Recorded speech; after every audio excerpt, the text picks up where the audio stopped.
जगत सुंदरम अहं शवं शिवं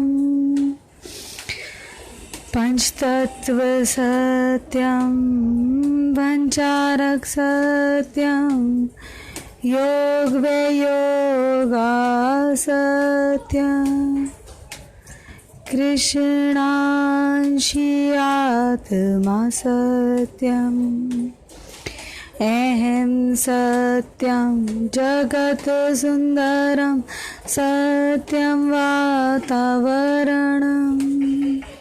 दशांग सत्यं पंचारक सत्यं योग वयोगा सत्यं सांसी सत्यं नब्सी सत्यं सोच ही है सत्यं कृष्णांशी आत्मा सत्यं कुछ न कर ही शिवम् अहं सत्यं जगत सुंदरं सत्यं वातावरणं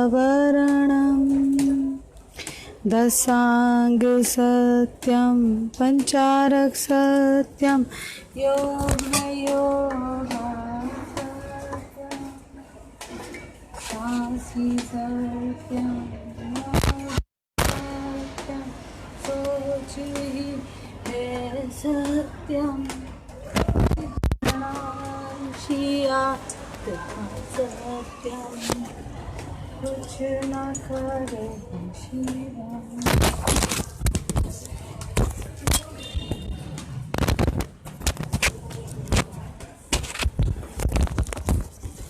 दक्षिणा तत्वगुरु जी को प्रणाम। श्री शिव भगवान को प्रणाम। निष्ठा इब देवी को प्रणाम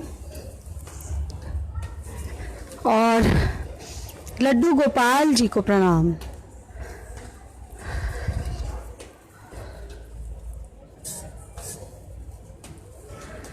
और युगल भगवान को प्रणाम और मेरे गुरु शुक्राचार्य अश्विनी जी को प्रणाम।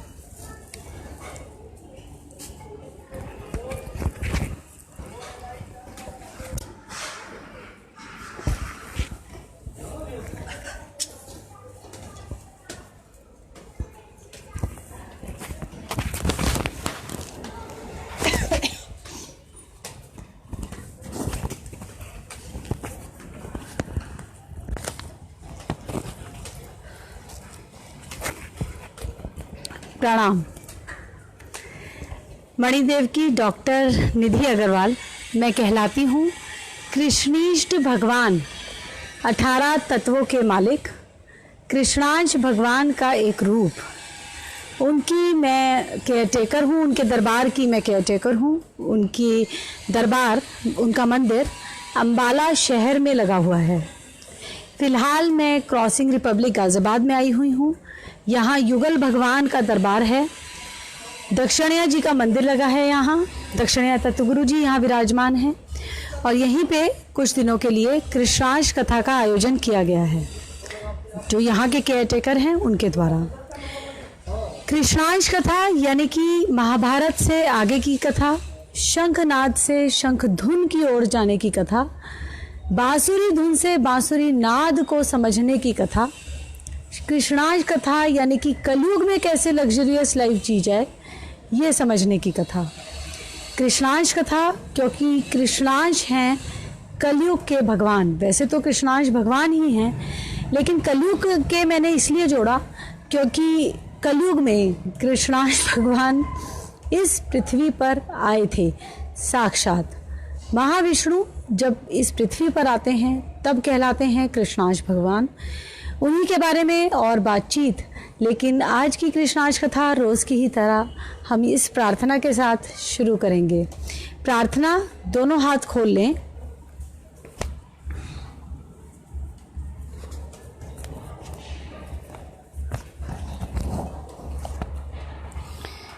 और मेरे साथ बोल बोल के गाएं और कोशिश करें कि आवाज़ ऊंची रखें। आपकी हार्ट बीट मॉड्यूलेट होनी चाहिए, इसलिए अपनी हार्ट बीट को इन्वॉल्व करें इस पोयम के साथ, यानी कि मन लगा के इस पोयम को बोल बोल के गाएं। शुक ज्ञानिता। इतनी शक्ति हमें देना माता, मन पे विश्वास कमजोर होना। इतनी शक्ति हमें देना माता, मन पे विश्वास कमजोर होना। अनेक रास्तों में है एक रास्ता, भूल कर भी कोई भूल होना। अनेक रास्तों में है एक रास्ता, भूल कर भी कोई भूल होना। योग्यता जो मेरी बढ़ा दे, ऐसा पथ कोई तैयार दो ना। योग्यता जो मेरी बढ़ा दे, ऐसा पथ कोई तैयार दो ना। ज्ञान पथ जो हमको दिखा दे, ऐसा गुरुद्वार तुम हमको दो ना। ज्ञान पथ जो हमको दिखा दे, ऐसा गुरुद्वार तुम हमको दो ना। श्वास पथ पे जो चलना सिखा दे, ऐसे गुरु की पहचान दो ना। इतनी शक्ति हमें देना माता, मन पे विश्वास कमजोर होना।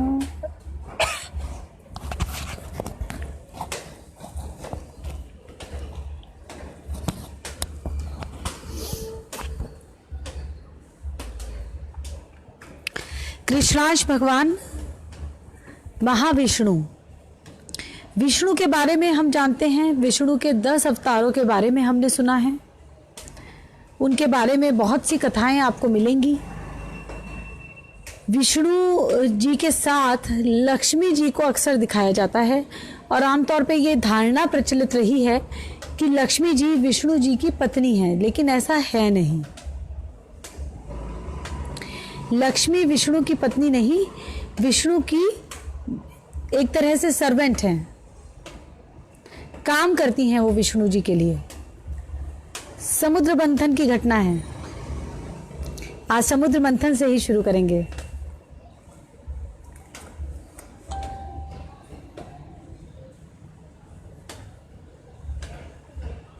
समुद्र मंथन हुआ था सतयुग के बाद, त्रेता युग की शुरुआत से पहले। समुद्र मंथन क्यों हुआ? क्योंकि देवताओं और राक्षसों ने मिलकर सोचा कि समुद्र में बहुत से अवयव हैं, जैसे हम घी है, दूध है या दही है हमारे पास, और अगर हम उसको भिगोते हैं तो उसमें से मक्खन निकल के आता है। ऐसा नहीं है कि उसके अंदर पहले से मक्खन पड़ा था, वो बन जाता है मक्खन उसके अंदर, और वो मक्खन बहुत पोटेंसी रखता है। आपके सेहत को ठीक रखने की उसमें काफ़ी क्षमता होती है, आपके बुद्धि के लिए, शरीर के लिए वो बहुत यूज़फुल चीज़ है।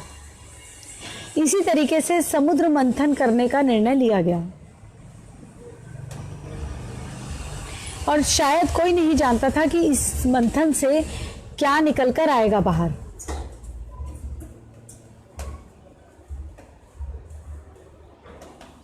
समुद्र मंथन के लिए रस्सी के रूप में एक नाग, वासुकी नाग को लिया गया। एक कछुए को कछुआ उसको बेस बनाया गया, जिस पे रख के एक डंडे को रख के हम रस्सी को घुमाते हैं ना, समुद्र मंथन की तैयारी पूर्ण हुई। एक तरफ से राक्षस, दानव, ये अलग अलग योनियां हैं, राक्षस और दानव और भूत प्रेत, ये सब अलग अलग योनियां होती हैं, एक ही नहीं हैं। 84 लाख योनियां बताई गई हैं ना। देवता योनि अलग है, राक्षस योनि अलग है, उनके काम अलग अलग हैं, उनके लिए नियम अलग अलग हैं। ये क्योंकि हर एक योनि के लिए नियम अलग होते हैं। ऐसा नहीं है जो चींटी के लिए नियम है वो मेरे लिए है, मैं चींटी को फॉलो करना शुरू कर दूं।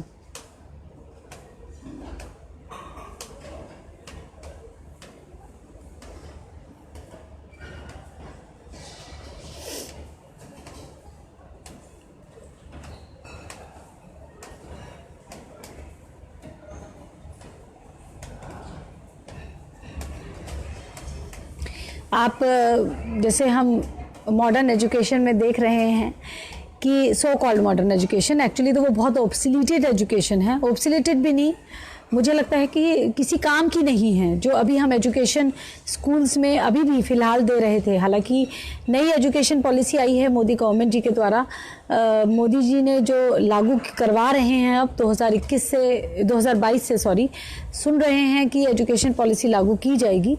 इससे एक उम्मीद की किरण जगती है कि शायद अब हमारी नई जनरेशन भी किसी काम की होगी, किसी तरह से काबिल होगी।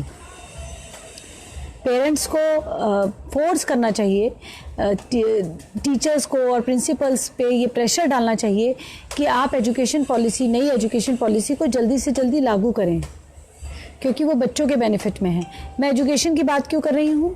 क्योंकि इसी के माध्यम से हम समझते हैं कि हमें अपना जीवन कैसे जीना है, हमें लाइफ में क्या नहीं करना और क्या करना है, हम क्या रिजेक्ट करें, क्या एक्सेप्ट करें।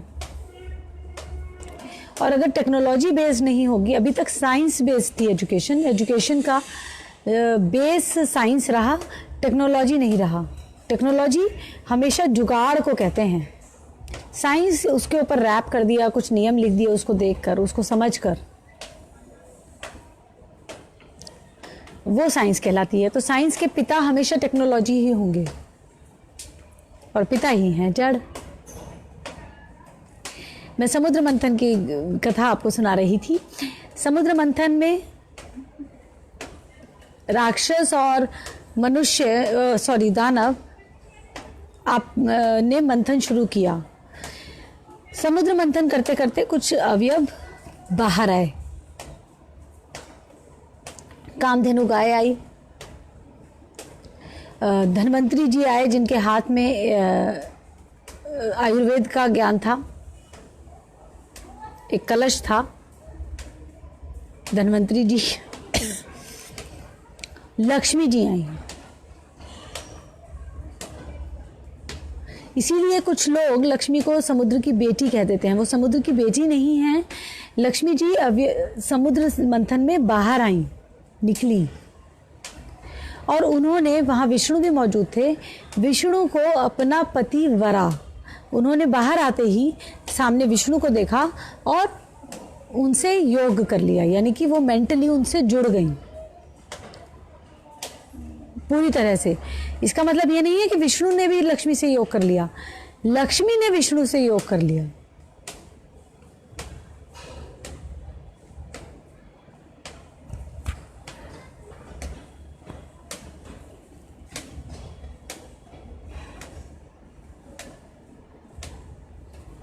विष्णु को तो अपने काम करने हैं, वो तो जो अपनी रिस्पॉन्सिबिलिटीज़ उनके जो हैं वो वही हैं।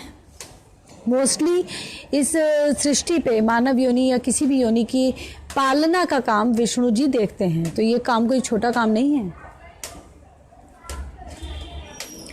इसीलिए विष्णु जी का ध्यान हमेशा अपने काम पे रहता है या वो अपने आराध्य पे अपना ध्यान लगा के रखते हैं। लक्ष्मी जी ने योग किया विष्णु जी से और लक्ष्मी जी विष्णु जी के चरण दबाने लगी। हम अक्सर देखते हैं वो उनके चरण दबा रही हैं। चरण दबाने का मतलब वो पूरे ब्रह्मांड के मैसेज विष्णु जी को देती हैं। कहाँ क्या हो रहा है लक्ष्मी जी समझती हैं और देती हैं मैसेज विष्णु जी को।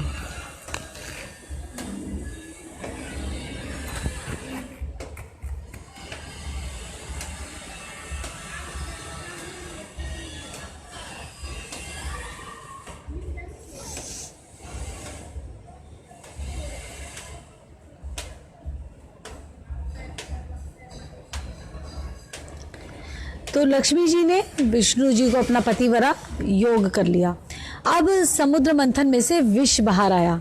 विष बाहर आया, इसका क्या करें, क्योंकि उसमें से जो रेज निकल रही थी, जो एक तरह से धुआं जैसा आप कह लें, वैसे वो धुआं नहीं था, विष में से जो बाहर आ रहा था, जो उसका इफेक्ट था, वो पूरी सृष्टि को जलाकर भस्म करने के लिए काफ़ी था। अब इस विष का करें क्या, ये तो निकल आया, इसको समुद्र में भी नहीं डाल सकते बाहर, क्योंकि समुद्र में वो पहले से पड़ा थोड़ी था, वो तो बना है। जैसे मक्खन बन गया, अब आप वापस मक्खन को छाछ में डालेंगे तो वो वापस से वैसा ही दही नहीं हो जाएगा, वैसा ही दूध नहीं हो जाएगा जैसा था। अब तो वो मिक्स नहीं हो सकता, वो एक बार बन गया तो बन गया। तो विष के साथ यही हुआ कि विष बाहर आया। अब इसका करें क्या? तो शंकर जी ने उस विष को अपनी योग की शक्ति से अपने कंठ में धारण किया।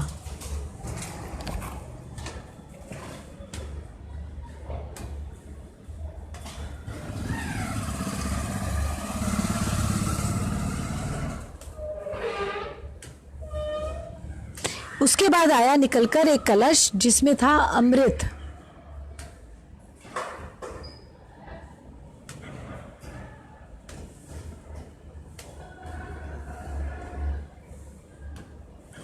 अब दानव और देवता आपस में लड़ने लगे कि ये अमृत हमें चाहिए।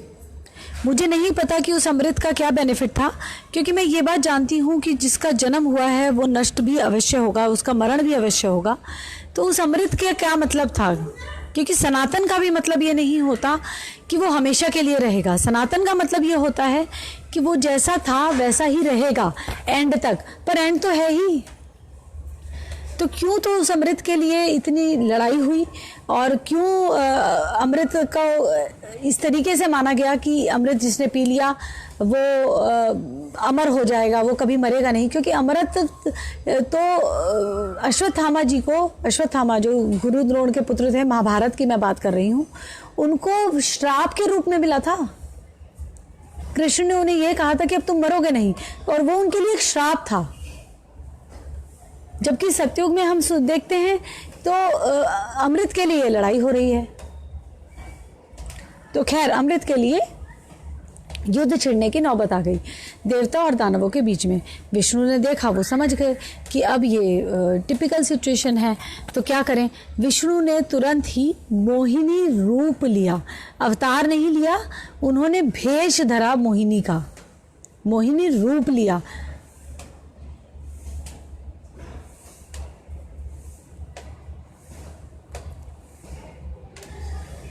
कई लोग मोहिनी अवतार भी कह देते हैं, वो भी टेक्निकली देखा जाए तो गलत नहीं है शायद। मोहिनी रूप में विष्णु जी बहुत सुंदर एक कन्या बन गए, और वो इतनी अट्रैक्टिव थी कि उसने सबका ध्यान अपनी ओर खींच लिया। अब उसने कहा, मोहिनी बनकर विष्णु जी ने कहा कि ये कलश में तुम सब एक लाइन लगा के बैठ जाओ, एक तरफ दानव एक तरफ देवता, और मैं तुम सबको बांट दूंगी बराबर बराबर, तो तुम आपस में झगड़ा मत करो। उसके रूप में इतना अट्रैक्शन था कि सबने उसकी बात मानी और बैठ गए, एक लाइन लगाकर बैठ गए।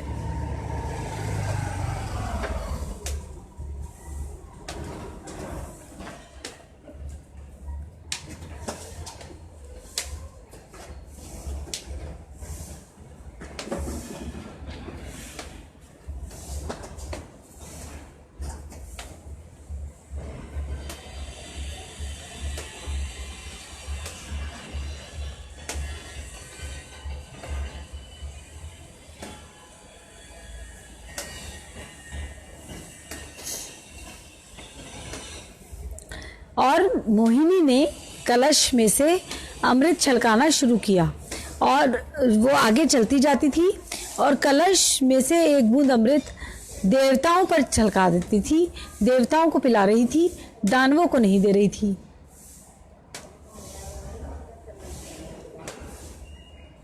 और राहु नाम का एक दानव, उसने ये बात देख ली, समझ ली, वो इतना तेज था उसका दिमाग कि उसने भांप लिया कि ये काम कर रही है, ये हमें नहीं दे रही है, इनको दे रही है और पिला रही है, उनको धीरे से छलका देती है। आगे बढ़ती है, धीरे से छलका देती है। सभी तो उसको देखने में मगन थे, वो इतनी अट्रैक्टिव थी।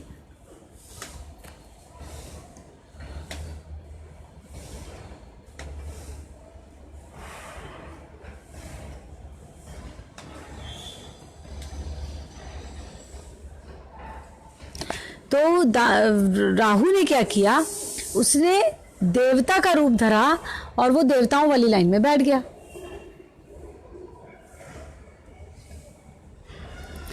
मोहिनी आगे बढ़ती गई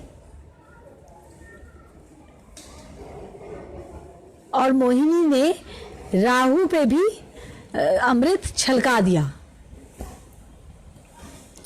और राहु ने एक बूंद अंदर ली। जैसे ही उसके कंठ तक पहुंची, विष्णु को समझ आ गया छलकाते ही कि ये तो एक राक्षस है, इसको देना नहीं था। क्योंकि विष्णु पालन करता है तो ये डिसीजन उनका था कि किसको देना है किसको नहीं देना है।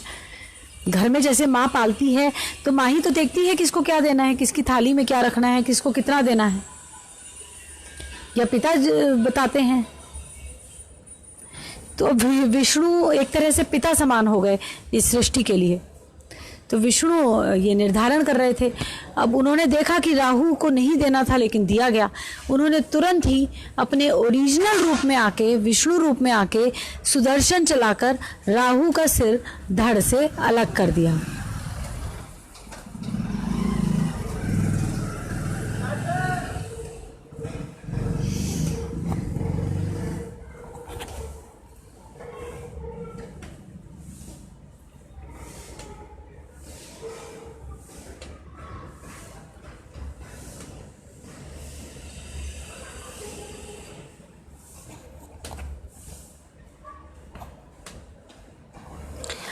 अब राहु और जो नीचे वाला हिस्सा बचा धड़, उसको केतु कहा गया और उनको वो एक ग्रह की भांति रहे, क्योंकि उन्होंने अमृत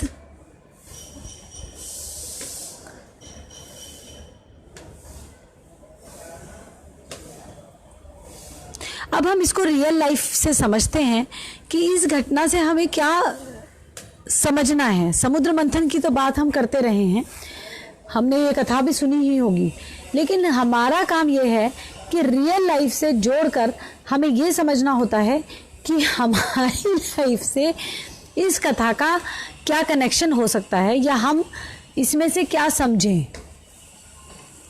तो इसमें से बहुत सी चीज़ें, बहुत सी टेक्नोलॉजीज हमें समझ में आती हैं। सबसे पहले तो ये कि मोहिनी रूप में विष्णु ने ये दिखाया कि फीमेल क्या होती है।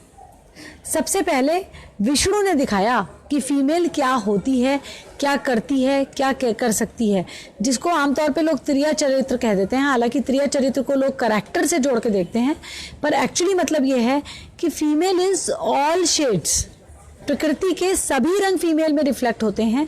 वो कब कौन सा रंग दिखाएगी ये बहुत सारे फैक्टर्स पे डिपेंड करता है। ऐसा नहीं है कि उसकी अपनी चॉइस है कि वो इसी रंग में रहे, उसकी अपनी चॉइस भी होती है और आउटसाइड फैक्टर्स भी होते हैं। हम गिरगिट कहते हैं कि गिरगिट को देखकर गिरगिट रंग बदलता है। कन्या में सभी रंग मौजूद हैं प्रकृति के, तभी उसको माँ बनने की जिम्मेदारी दी गई है। कभी वो ममता दिखाती है, कभी वो डांटती है, कभी वो बच्चों को आपस में कंपटीशन ना करने के लिए कि बच्चे कंपटीशन ना करें, अलग अलग रास्ते पर चलाती है, क्योंकि सबकी योग्यता अलग है, रिक्वायरमेंट्स अलग हैं। तो माँ होकर ही वो ये जिम्मेदारी निभा सकती है और इसीलिए उसको ये सब दिया गया है। तो एक तो विष्णु ने ये बताया कि मोहिनी रूप में कि फीमेल क्या है। फिर ये कि छल करने से किसी को कुछ प्राप्त नहीं होता, कर्मफल से कोई नहीं बचता।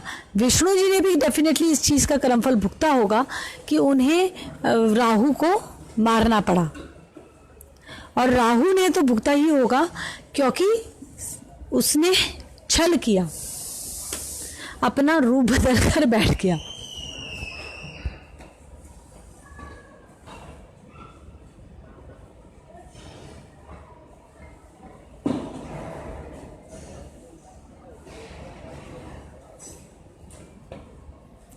और सबसे बड़ी बात कि अमृतत्व प्राप्त करना हमारे जीवन का लक्ष्य नहीं, हमारे जीवन का लक्ष्य सनातनता प्राप्त करना है। इन दोनों चीज़ों में कन्फ्यूजन रहा। लोगों ने सोचा, इस पे रिसर्च करनी शुरू कर दी कि मनुष्य कभी बूढ़ा ना हो, बल्कि रिसर्च इस पे करनी थी कि एज बढ़ने के साथ शरीर पर असर ना आए। दोनों चीज़ें अलग हैं, एक नहीं है।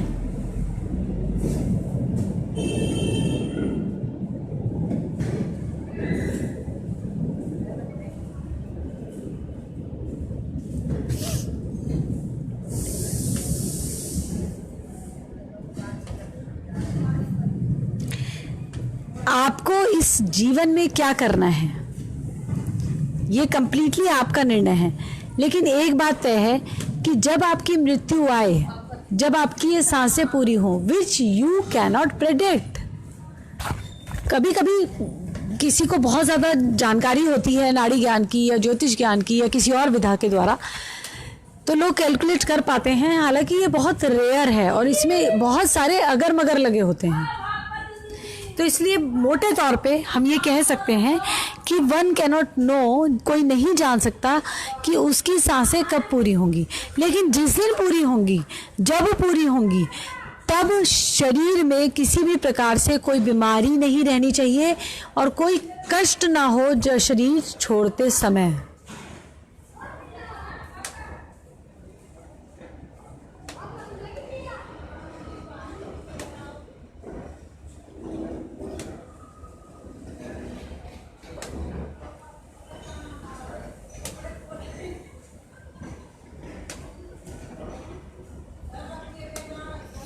कष्ट मुक्त मृत्यु को प्राप्त करना मनुष्य जीवन का लक्ष्य है। इसका मतलब ये नहीं है कि मरना हमारे जीवन का लक्ष्य है।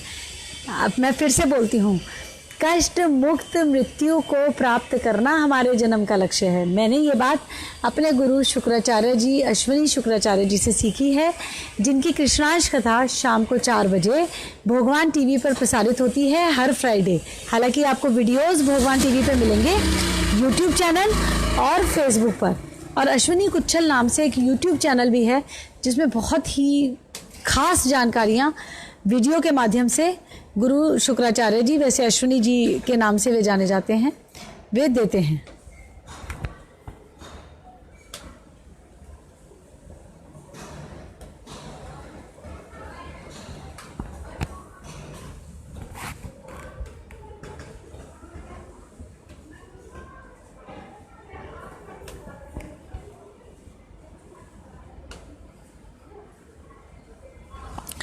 तो हमने कुल मिलाके समुद्र मंथन की घटना से ये सीखा कि सनातनता प्राप्त करना मनुष्य जीवन का लक्ष्य है। अब सनातनता प्राप्त करने के लिए क्या करना है? कन्फ्यूजन इतना बढ़ता चला गया उसके बाद से। कन्फ्यूजन तो हालांकि समुद्र मंथन में भी देखने को मिलता है, कन्फ्यूजन तो हमें राम सीता के युग में भी मिलता है। सीता जी राम को अपना पति वर चुकी थी, उसके बावजूद स्वयंवर हुआ, ये छल था। सीता जी मन ही मन जब स्वयंवर रचा गया, सारे राजकुमारों को बिठाया गया, उस समय सीता जी का मन राम जी से जुड़ चुका था। यानी कि सीता जी एक तरह से योग में आ चुकी थी राम जी से मेंटली, लेकिन उन्होंने ये बात अपने पिता से कही नहीं, ये छल था। जिसका परिणाम पूरी रामायण है। महाभारत में तो छल इससे भी आगे बढ़ा, कन्याओं को उठा कर लाया जाने लगा। गांधारी को उठा के लाया गया धृतराष्ट्र से विवाह कराने के लिए।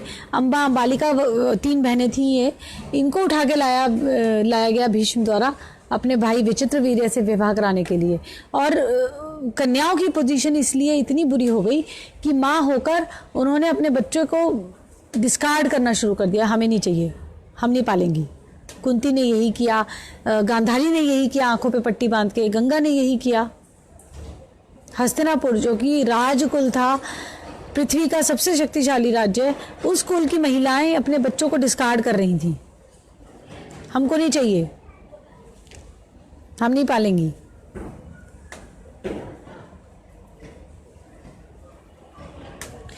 देवकी वसुदेव ने अपना पुत्र दिया नंद गांव में पलने के लिए, और कुंती ने अपना पुत्र नदी में बहा दिया, में फर्क है। या गंगा ने अपने कई पुत्र नदी में बहाए, इसमें फर्क है क्या? पुत्र या पुत्री संतान एक्चुअली पिता की होती है, माँ डिलीवर करती है। स्त्री जब किसी पुरुष के साथ योग में आती है, जुड़ती है, तब वो माँ बनती है। बिना पुरुष के साथ योग में आए कोई भी स्त्री माँ नहीं बन सकती, यही प्रकृति का नियम है।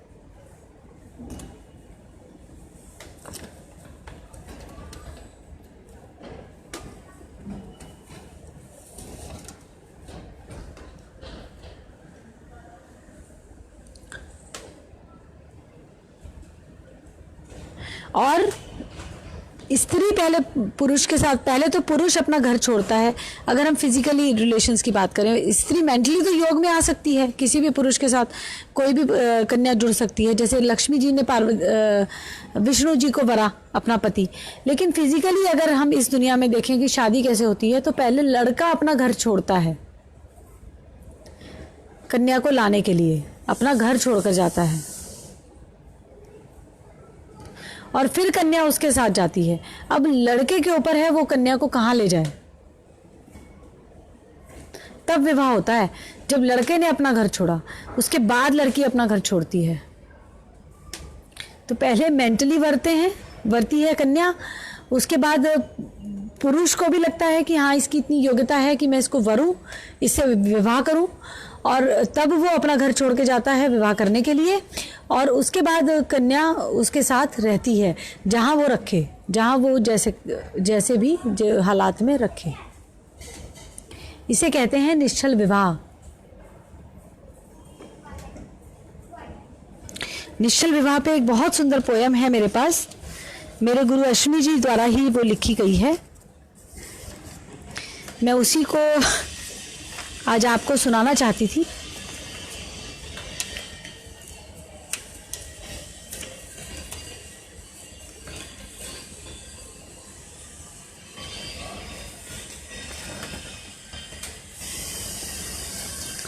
विवाह यानी कि अब परिवार भी जुड़ेंगे। क्यों? क्योंकि लड़का अपने परिवार से जुड़ा हुआ है, उसने छोड़ा अपना घर। पर इसका मतलब ये नहीं है कि अब रिलेशन बचा ही नहीं। इन दोनों चीजों को एक मत समझिएगा।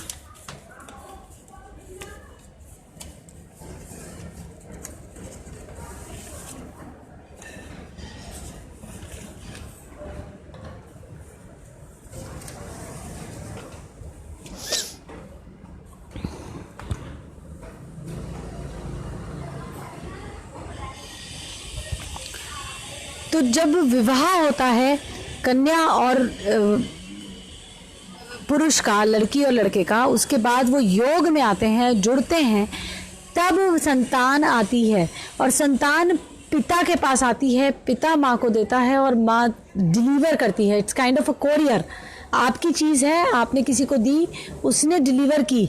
इसका मतलब ये नहीं है कि जिसने डिलीवर की है वो मालिक है उसका। मालिक तो वो भी नहीं है कि जिसके पास आई है, पर वो जड़ है। यानी कि पिता होते हैं जड़ संतान के लिए, माँ नहीं, पिता। माँ सिर्फ पालन करती है, वो भी पिता के मार्गदर्शन में, पिता की गाइडेंस में ही वो बच्चे को ठीक से पाल सकती है। और इन बातों को समझने के लिए हमें अपने कृष्णांश यानी कि कृष्णांश तत्व, अपने सभी मॉलिक्यूल्स को बैलेंस में रखना पड़ेगा, जिनमें से एक है कृष्णांश तत्व या कृष्णांश मॉलिक्यूल, आप इसे कह लें। और कृष्णांश मॉलिक्यूल के लिए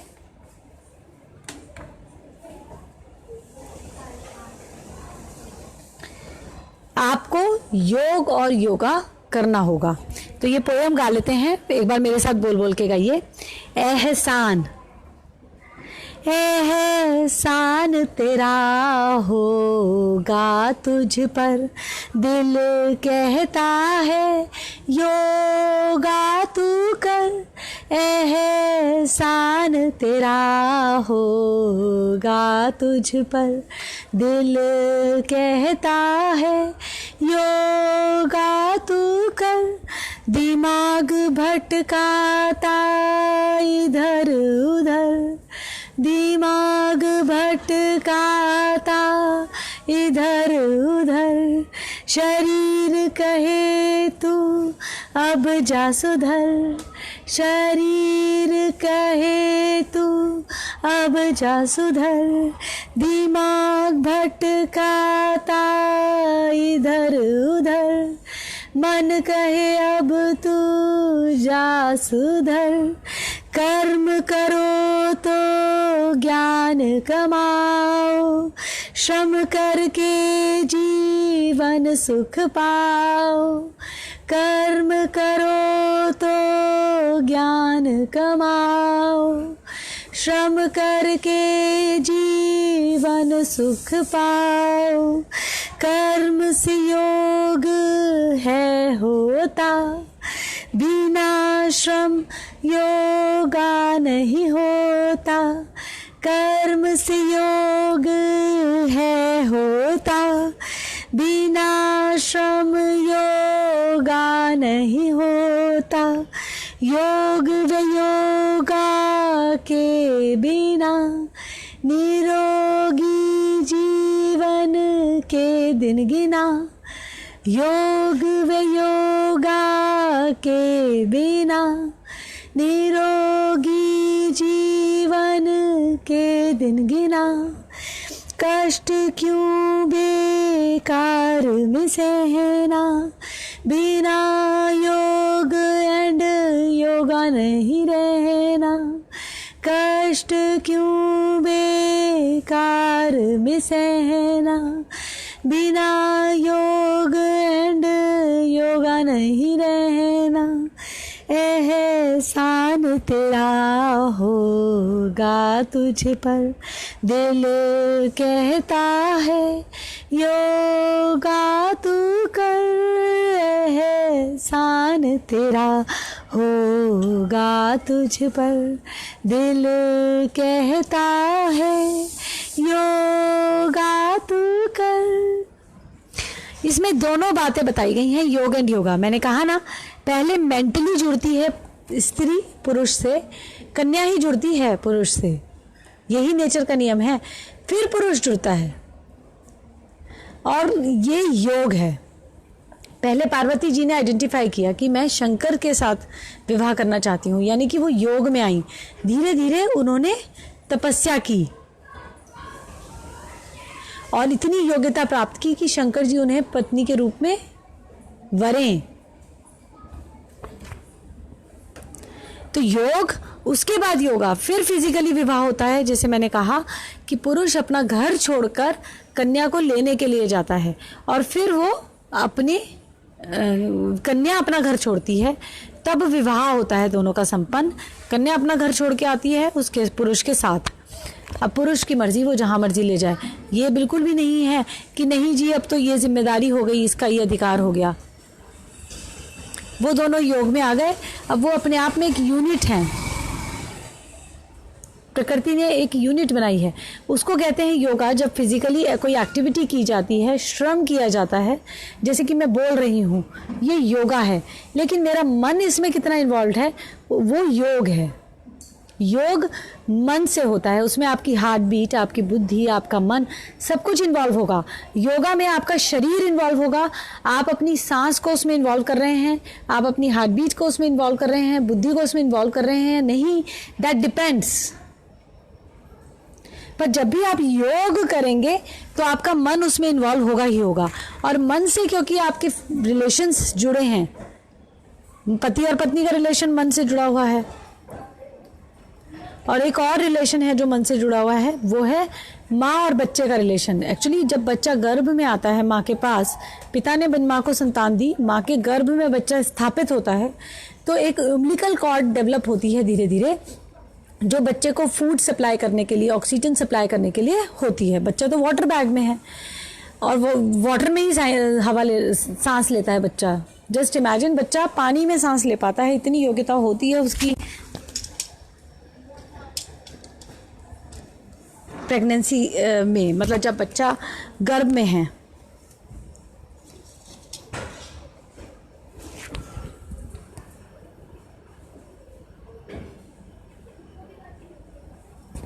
माफ़ कीजिएगा,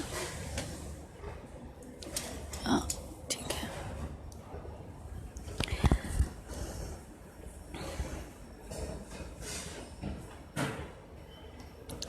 तो बच्चा जब माँ से कनेक्टेड होता है अम्बिलिकल कॉर्ड के थ्रू, और हम उसको काट देते हैं, नाल काट देते हैं ना जन्म के टाइम, तो ऐसा नहीं है कि बच्चे का कनेक्शन माँ से कट जाता है। एक मन से, मन का जुड़ा रहने का संबंध वो कनेक्टेड रहता है।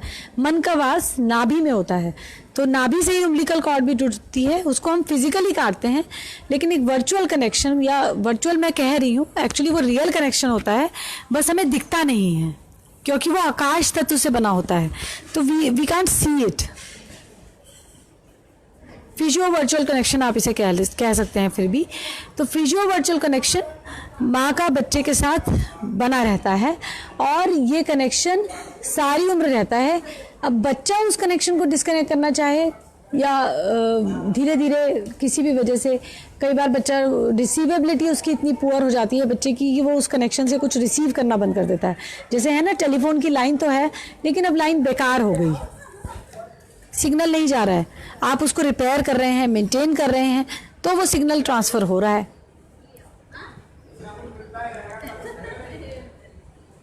तो योग का मतलब है कि हम मन से उस काम को कर रहे हैं। मन से काम करने का मतलब ये नहीं है कि आप मन से झाड़ू लगा रहे हैं तो आपका योग हो गया। योग करने के लिए भी एक स्पेसिफिक प्रोसीजर है। जैसे योगा के लिए एक प्रोसीजर है ना, स्वामी रामदेव जी ने सिखाए कि आपको ऐसे ही बेंट होना है, ऐसे ही झुकना है। ऐसा नहीं है कि आप किसी भी तरह से उछल कूद कर लेंगे और आप कहेंगे कि आपने योगा कर लिया। That is not yoga. Yoga has a specific procedure. आपको उसी तरीके से करना है, उन नियमों को मानना है जो नियम योगा के लिए हैं। जैसे आपको खाली पेट करना है, आपको इस स्थिति में नहीं झुकना है। मान लीजिए आपकी रीढ़ की हड्डी में तकलीफ़ है तो आपको आगे नहीं झुकना है, या आप प्रेग्नेंट हैं तो आपको ये आसन नहीं करना है। योगा के एक नियम है, और वो नियम पूरा करके ही आप कह सकते हैं कि आपने योगा किया है। सिर्फ हाथ पैर हिला के आप योगा नहीं कहेंगे। और योगा कब शुरू होता है? बच्चे के जन्म से ही, क्योंकि जब बच्चे का जन्म होता है तो बच्चा एक फिजिकल एक्टिविटी करता है, मूवमेंट करता है, और वो मूवमेंट नेचर ने डिफाइन की है, उसके रूल्स नेचर डिफाइन करती है। इसलिए योगा जन्म से ही शुरू होता है। लेकिन योग नहीं शुरू हुआ, मन का क्या काम शुरू हुआ? आप पढ़ रहे हैं, आप पढ़िए, लेकिन योग शुरू होता है, यानी कि जुड़ना। योग का मतलब है जुड़ना, न कि जोड़ना। तो योग शुरू होता है जब विवाह होता है।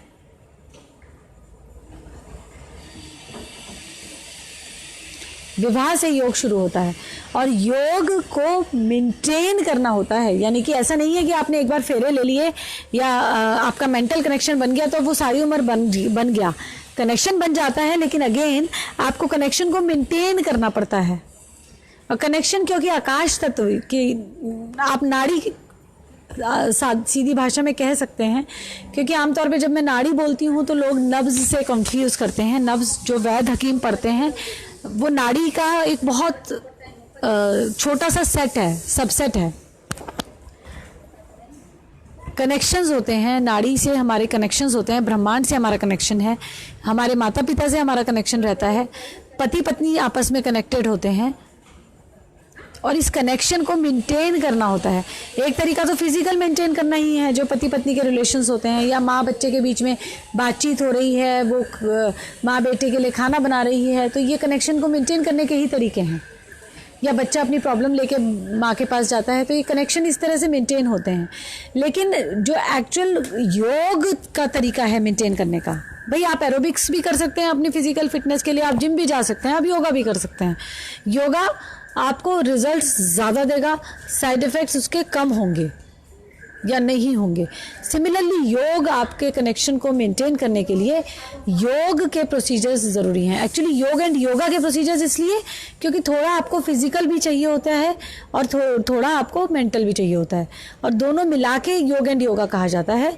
और योग एंड योगा का ही नाम है निष्ठा योग। निष्ठा योग एक सिंगल वर्ड है। अगर आप गूगल पे सर्च करने लगे निष्ठा योग क्या है, हिंदी में लिख रहे हैं एक सिंगल वर्ड लिखिए, अगर आप इंग्लिश में लिख रहे हैं तो NISHTTHAYOG ये स्पेलिंग्स हैं THAYOG और ये सिंगल वर्ड है, दो अलग अलग वर्ड्स नहीं है, एक ही वर्ड है निष्ठा योग। इसके बारे में आप बहुत सी जानकारी मिल सकती है। इसमें अलग अलग प्रोसीजर्स हैं। आपको अपनी फैमिली के साथ कनेक्शन मेंटेन करना है, आपको अपनी हेल्थ को ही मेंटेन करना है, मन और बुद्धि को ही मेंटेन करना है, या आपको पति पत्नी के बीच में रिलेशंस मेंटेन करने हैं, या आपको सोसाइटी से अपने रिलेशंस मेंटेन करने हैं, आपको वो भी चाहिए। क्यों? बच्चों का विवाह करेंगे तो सोसाइटी में ही तो जाएंगे। आपका करियर आप कोई भी चुनते हैं तो आपको सोसाइटी की ज़रूरत है। आप सोसाइटी से जुड़े बिना अपना करियर नहीं चला पाएंगे, आप सोसाइटी से जुड़े बिना अपने बच्चों का विवाह नहीं करा पाएंगे।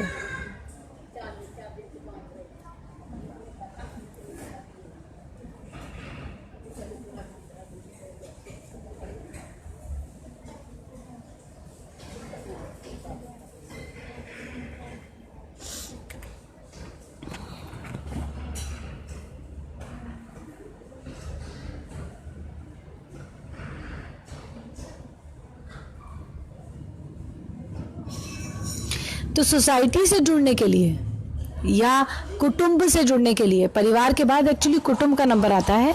कुटुंब मीन्स आपके भाइयों का परिवार, आपके माता पिता का परिवार, क्योंकि लड़का लड़की की अपनी एक यूनिट है, अब उनकी संतान होती है, वो एक अपना परिवार है। लेकिन अपने माता पिता से जुड़ना भी ज़रूरी है।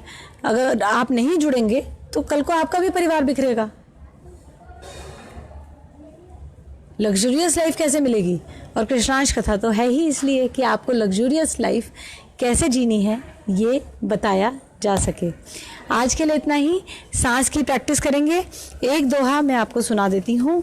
कुच्छल दोहा इसे कहते हैं। दोहा दो शब्दों में ज्ञान की बात।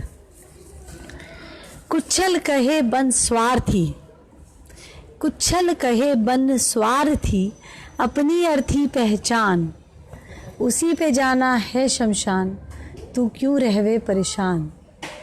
यहाँ कुच्छल कह रहे हैं कि तू स्वार्थी बन, अपने बारे में सोच, अपने आप को समझ, अपनी अर्थी को पहचान, यानी कि अपने शरीर को, अपने कर्म फलों को, अपने मन को, अपनी बुद्धि को पहचान, क्योंकि इसी पे जाना है शमशान। शमशान घाट तक यही तुम्हारे साथ रहने वाला है। क्यों होते हो परेशान? जब तक तुम खुद को नहीं पहचान सकते, खुद को नहीं मेंटेन कर सकते, खुद को ठीक नहीं रखोगे, तुम योग में भी नहीं आ सकते, तुम जुड़ नहीं सकते। यही एक नियम है जो अभी तक हमारी सोसाइटी से मिसिंग था। हर योग में इसके बारे में बात नहीं हुई कि खुद को एज एन इंडिविजुअल मेंटेन करना है, उसके बाद योग में जाना है।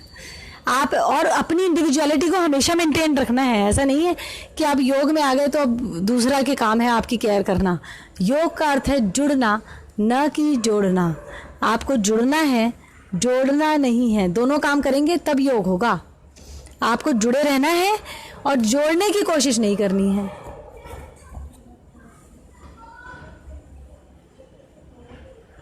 जोड़ने की कोशिश मतलब क्या कर रहे थे? तुम किससे बात कर रही थी? रिपोर्ट मांगना, सोचना वो क्या कर रही होगी, कहाँ गई होगी। जुड़ने का मतलब मैं खुद को ऐसा बनाऊं कि वो मेरे से जुड़े रहना चाहे। अपने ऊपर एफर्ट करना योग, दूसरे को बांधने की कोशिश करना योग को डिस्टर्ब करता है, आपके फैमिली रिलेशंस को डिस्टर्ब करता है। योग एंड योगा का स्पेसिफिक प्रोसीजर्स आपको इंटरनेट से मिल सकते हैं या आप इस वीडियो पे कमेंट करके पूछ सकते हैं, समझ सकते हैं। आज के लिए इतना ही। सांस की प्रैक्टिस है ज़रूरी, क्योंकि श्वास योग का पहला स्टेप है। हम 5 मिनट अब सांस की प्रैक्टिस करेंगे। कुच्छल खड़ा तिराहे पे, खोले सांस की पोल। कुच्छल खड़ा तिराहे पे, खोले सांस की पोल। धीरे धीरे पी लियो, बढ़िया जिंदगी जी लियो। कुच्छल खड़ा तिराहे पे, खोले सांस की पोल। धीरे धीरे पी लियो, बढ़िया जिंदगी चला लियो। सांस धीरे धीरे लोगे तो क्या होगा? सबसे पहले तुम्हारा मन जो कि नाभि में है और बुद्धि ये जुड़ने लगेंगे आपस में। और तीसरा, तुम्हारी हार्ट बीट मॉड्यूलेशन होनी शुरू होगी अगर तुम पोएम्स को भी साथ में जोड़ते हैं। एक्चुअली योग एंड योगा के जो प्रोसीजर्स हैं, जैसे मैंने अभी एक पोएम गाई या अभी मैंने दोहे भी गाए, ये सब हार्ट बीट मॉड्यूलेट करते हैं। और हार्ट बीट मॉड्यूलेट आपने की, हार्ट हो गया आपका, जुड़ गया आपका हृदय, आपकी बुद्धि और आपका मन, ये तीनों जब आपस में जुड़ जाते हैं तो शरीर ठीक चलने लगता है। तो ये अपने आप को ठीक रखने का ये पहला नियम है। उसके बाद मुझे अपने रिलेशंस ठीक करने हैं, मुझे अपने पति के साथ रिलेशन ठीक करने हैं, मुझे अपने बच्चों के साथ रिलेशन ठीक करने हैं। उसके लिए फिर आगे और स्टेप्स हैं, लेकिन श्वास योग वेरी फर्स्ट स्टेप योग्यता बढ़ाने के लिए।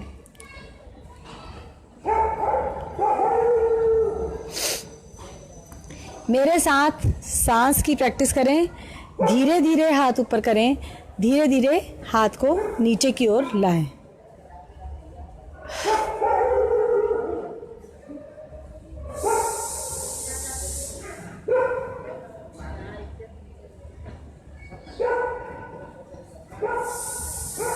जब मैं सांस ले रही हूँ तो मैं हाथ ऊपर की ओर ले जा रही हूँ, और जब मैं सांस छोड़ रही हूँ तो मैं हाथ नीचे की ओर ला रही हूँ।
ये है सांस की प्रैक्टिस जो अभी मैंने श्वास योग के तरीके से की। इसके बाद हम कृष्णांश आरती गाएंगे और आज की ये कथा यहीं पे अल्प विराम देंगे। आत्मा वो ही तो रथ है जिस पे मन होता है सवार। आत्मा वो ही तो रथ है जिस पे मन होता है सवार। मेरे साथ फिर से बोल बोल के गाएं, ज़ोर ज़ोर से गाएं। सीधे बैठें, कमर सीधी रखें, गर्दन सीधी रखें। आत्मा वो ही तो रथ है जिस पे मन होता है सवार। आत्मा हमारी बैटरी है हमारी बॉडी की, तो मन आत्मा पे सवार है। यानी कि अगर एनर्जी नहीं है, बैटरी में एनर्जी होती है, एनर्जी नहीं है तो मन नहीं लगेगा। इसलिए एनर्जी लेवल को मेंटेन करना ज़रूरी है, वरना मन को डिस्टर्बेंस आने लगती है। आत्मा वो ही तो रथ है जिस पे मन होता है सवार। तन वही तो नाव है, बुद्धि जिसकी है पतवार। तन वही तो नाव है, बुद्धि जिसकी है पतवार। तन वही तो नाव, तन तो एक नाव की तरह है जिसको बुद्धि चला रही है। बुद्धि कहती है ना तन को कि ये करना है ये नहीं करना है। आत्मा वो ही तो रथ है जिस पे मन होता है सवार। तन वही तो नाव है, बुद्धि जिसकी है पतवार। मन है गठर कर्म फलों का, समय से पैदा होता विचार। मन है गठर कर्म फलों का, समय से पैदा होता विचार। बुद्धि ही फिर दिशा दिखाए, नाव को जैसे चाहे नचाए। मन क्या है? गट्ठर है कर्म फलों का। जो भी आपने कमाया वो मन में है, तो वो तो टाइम पे आएगा ही, उसको तो आप बदल नहीं सकते, उसको आप रोक भी नहीं सकते, कंट्रोल नहीं कर सकते। वो समय से आए जा रहे हैं विचार। मन है गट्ठर कर्म फलों का, समय से पैदा होता विचार। बुद्धि ही फिर दिशा दिखाए, नाव को जैसे चाहे नचाए। अब बुद्धि दिशा दिखाती है आपके विचारों को कि ये करना है ये नहीं करना है, ये बोलना है ये नहीं बोलना है, यहाँ जाना है या नहीं जाना है, इतनी ज़ोर से धक्का मारना है इतनी ज़ोर से नहीं मारना है। बुद्धि यहाँ पे काम करती है। बुद्धि ही फिर दिशा दिखाए, नाव को जैसे चाहे नचाए। आपके शरीर को जैसे चाहे नचा रही है बुद्धि। ना भंवर में ना फंस जाए, इतना तो कर लो इस बार। ना भंवर में ना फंस जाए, इतना तो कर लो इस बार। तुम गट्ठर जो हो लाए, उसको तो कम कर लो इस बार। तुम गट्ठर जो हो लाए, उसको तो कम कर लो इस बार। पैदा हुआ जब बंद थी मुट्ठी, जाऊं जब खुले रहे न हाथ। पैदा हुआ जब बंद थी मुट्ठी, जाऊं जब खुले रहे न हाथ। जो लाई हूँ खर्च है करने, बड़े ना माँ तुम देना साथ। जो लाई हूँ खर्च है करने, बड़े ना माँ तुम देना साथ। दुआ तेरी बस यही अपेक्षित, माँ होकर गर्भ में ही बच्चे को ये संस्कार देने हैं कि बच्चा अपने कर्म फलों को निपटाना सीखे, ना कि और जोड़ना। ना बुद्धि ना भंवर में ना फंस जाए, इतना तो कर लो इस बार। तुम गट्ठर जो हो लाए, उसको तो कम कर लो इस बार। पैदा हुआ जब बंद थी मुट्ठी, थोड़े से कर्मफल थे, जाऊं जब खुले रहे ना हाथ, मेरे हाथ खुले ना रह जाएं, इतने सारे कर्मफल ना रह जाएं मेरे पास। ना पैदा हुआ जब बंद थी मुट्ठी, जाऊं जब खुले रहे ना हाथ, जो लाई हूँ खर्च है करने, बड़े ना माँ तुम देना साथ, जो लाई हूँ खर्च है करने, बड़े ना माँ तुम देना साथ। दुआ तेरी बस यही अपेक्षित, दिशाहीन ना हो जाए जीवन, दुआ तेरी बस यही अपेक्षित, दिशाहीन ना हो जाए जीवन। श्वासों में निपटे ये गठर, बचे ना रह जाएं सुबह। ये छोटी सी प्रार्थना है, कृष्णांश आरती से कहते हैं। इस प्रार्थना को गाने से भय दूर होने लगता है। ये भय दूर करने के लिए है, क्योंकि जो भय हमें लगता है वो एक्चुअली अपने कर्मफलों से ही लगता है। जितना भी हमें डर लग रहा है वो अपनी ही कमाई से हमें डर लगता है, तो वो दूर होना शुरू हो जाता है इस पोयम को गाने से, बोल बोल के गाने से। आज के लिए इतना ही। मणिदेव की का प्रणाम स्वीकार करें।